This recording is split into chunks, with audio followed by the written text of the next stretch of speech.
दोस्तों नमस्कार, colonel Ajay CEO Ajay astro money Guru first global astro finance digital channel से आपसे मुखातिब होता हूं। आज 23 अप्रैल सन 2024।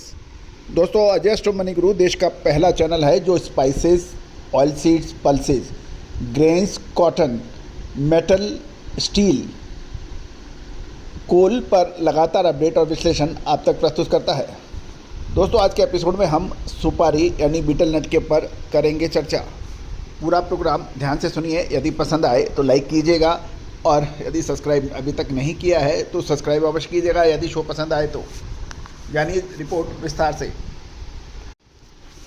दोस्तों, यदि हम सुपारी की बात करें तो कर्नाटक, केरल और आसाम राज्यों की तरफ हमें नज़र और रुख करना पड़ेगा।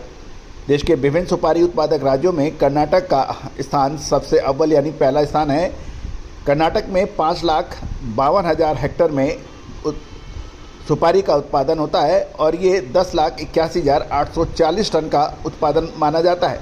दूसरा नंबर केरल का होता है। केरल में 96,921 हेक्टेयर में सुपारी की पैदावार होती है और ये 92,755 टन का प्रोडक्शन माना जाता है। उसकी जगह आसाम में 67,021 हेक्टेयर क्षेत्र में 50,050 टन का सुपारी के उत्पादन के खबर निकल के आ रही है। इस साल कर्नाटक को देखें तो कर्नाटक के किसानों को सुपारी उत्पादक क्षेत्रों में वाटर लेवल काफ़ी नीचे पहुंचने से बड़ी परेशानियां हुई है। साथ साथ मानसूनी बरसात की कमी भी कर्नाटक को झेलनी पड़ी है और विभिन्न चुनौतियों का सामना करना पड़ा है। इससे प्रोडक्शन के अंदर कमी की संभावना बन रही है, जिससे स्टॉकिस्ट सुपारी का माल इतनी आसानी से निकाल नहीं रहे हैं और ये भी माना जा रहा है कि कुछ समय बाद सुपारी का आयात के रुकने से सुपारी के दामों में मजबूती बन सकती है। गौरतलब है कि पिछले सप्ताह दावणगेरे जिले में गर्मी बढ़ने के साथ सुपारी की कीमतों में तेज़ी देखी गई। जो सुपारी जनवरी फरवरी में 430 रुपये प्रति किलो के भाव थे, वो अब 500 रुपये प्रति किलो तक पहुंचने के समाचार मिल रहे हैं, क्योंकि जैसे जैसे गर्मी बढ़ेगी फसल का उतारा भी कम होता है। तुमकुर बाज़ार में 15 अप्रैल को सुपारी की बिक्री 505.39 रुपये प्रति किलो पर हुई थी, जिससे उत्पादकों को अभी भी ये कहना है उत्पादकों का कि अभी भी इसमें तेज़ी की संभावना बन सकती है।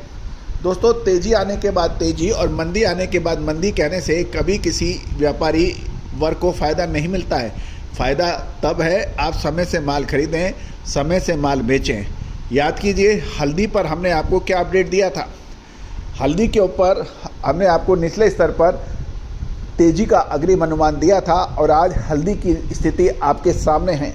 जीरे के ऊपर याद कीजिए, साल 2023 का हमारा ऐतिहासिक संबोधन ऊंझा में, जब सभी लोग जीरे के अंदर 70,000 80,000 रुपये की बात कर रहे थे, उस वक्त जुलाई महीने के अंदर सभी एक्सपोर्टर्स, बड़े व्यापारी और मंडी व्यापारियों के सामने हमने 15 अगस्त सन 2023 के बाद जीरे के अंदर बड़ी गिरावट के अग्रिम विश्लेषण बिल्कुल स्पष्ट और क्लियर शब्दों में किया था। दोस्तों, उसके बाद की स्थिति आपको मालूम है। जीरे के भाव जो 65,000 से ऊपर के थे वो गिरकर 23,000 रुपये रह गए थे। साथ साथ धनिया,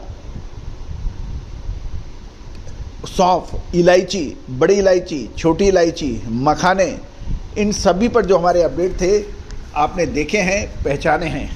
दोस्तों, अब महत्वपूर्ण जो फसलें हैं मसालों की, जीरा, धनिया, हल्दी, लाल मिर्च के साथ साथ सौंफ, इन सब की महत्वपूर्ण बिंदु है कि अब खरीदना है या रुकना है या मुनाफा निकालना है या स्टॉक करना है। तो दोस्तों, इन सभी की रिसर्च रिपोर्ट के लिए संपर्क कर सकते हैं। दोस्तों, हर आइटम, हर मसाले का हर बार निःशुल्क अपडेट देना संभव कभी भी किसी चैनल के लिए नहीं होता है। आप मामूली शुल्क अदा कर सहयोग राशि अदा कर हमारी रिसर्च प्राप्त कर सकते हैं। आज ही संपर्क करें। फिर मत कहना हमने आपको टाइमली अपडेट नहीं दिया था। All the very best, good luck, happy trading.